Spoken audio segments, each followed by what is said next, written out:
and welcome to VOP Business Show. I'm Kayla Abraham.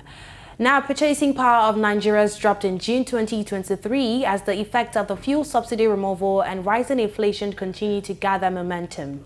Inflation rate for the month of May 2023 was 22.41%, which was an 18-month high, while the federal government had in May 2023 removed subsidy on petrol, allowing PMS to rise by about 250%.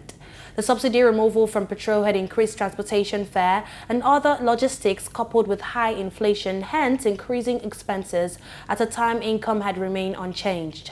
This shrinks the disposable income of people to buy their choice goods and assets, hence they had to let go of some expenses. Invariably, it crippled the spending power of individuals and companies, which reflected in the Purchasing Manager Index of the month of June 2023.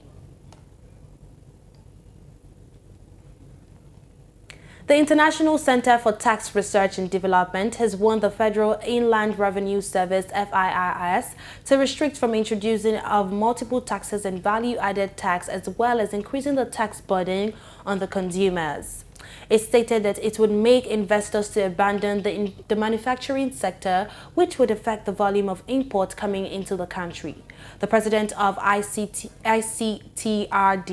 Morenike Babintin-Eshaye, disclosed this in a statement. She also stated that presently the cost of producing goods in the country was higher than the goods when imported.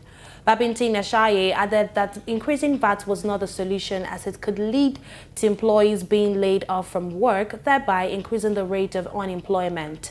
Morenike, who was also a former chairman of the Ogun State Internal Revenue Service, appealed to the FIRS to collaborate with the Market Trader Association of Nigeria to ensure compliance by taxpayers.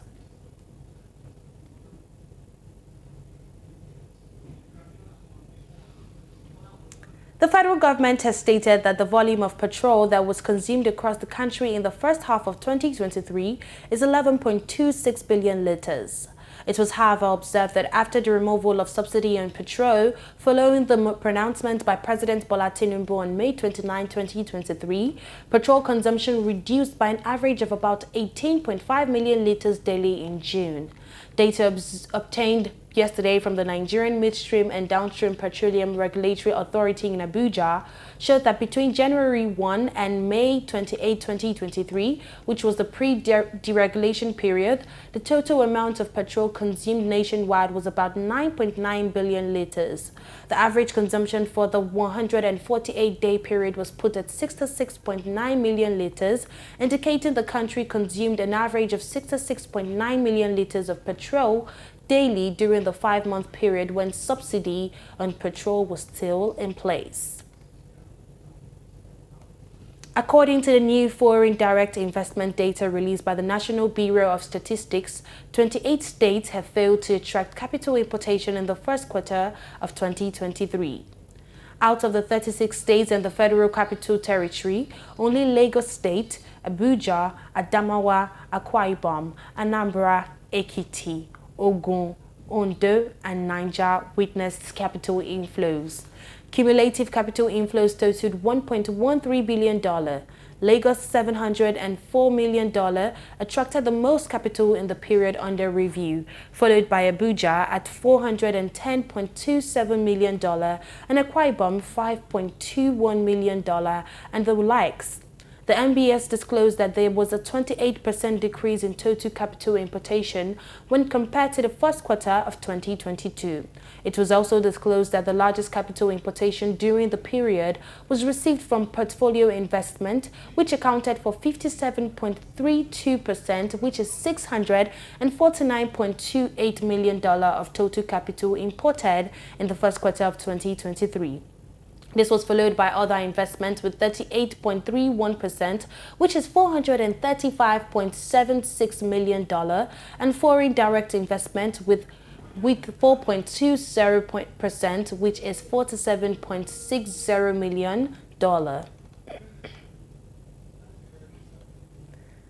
Now, Nigerian air travelers were forced to make alternative plans or reschedule travel plans 11,629 times due to delayed flights or outright cancellations by 36 international and domestic airlines in the fourth quarter of 2023.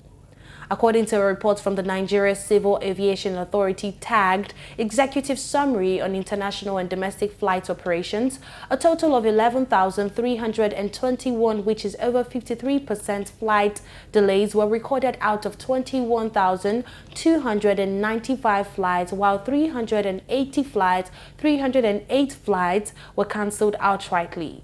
On the domestic front, 11 domestic operators had a total of 10,128 flight delays. Now, the Institute of Chartered Accountants of Nigeria has stated that the unification of the country's exchange rate would stimulate the growth of the securities market and attract foreign investment into the country. A statement by the Institute disclosed that the previously adopted double window exchange rate played a huge contributory role in fueling high inflationary pressure, corruption, high debt burden, and reduced investment into the country. It noted that the unification of the exchange rate would increase the government's revenue in Naira terms, which would result in a higher tax or revenue to GDP ratio. On the flip side, the Institute stated that the corporate tax collection may decline as many businesses would experience foreign exchange losses due to the higher exchange rate. It also noted that the service cost of the government's external debt, which is denominated in foreign currency, would go up, adding that Nigeria's current public debt, which currently stands at over $40 billion, would increase by 12 trillion naira. The total debt to gross domestic product ratio, ICANN stated that it would also increase by 5% due to the total debt rising to 90 trillion naira. And that is all on VOP Business Show on VOP TV. We would like you to subscribe and engage us on YouTube. It is Voice of the People TV, and on other social media platforms at VOP TV. I am Kayla Abraham. Thanks for watching.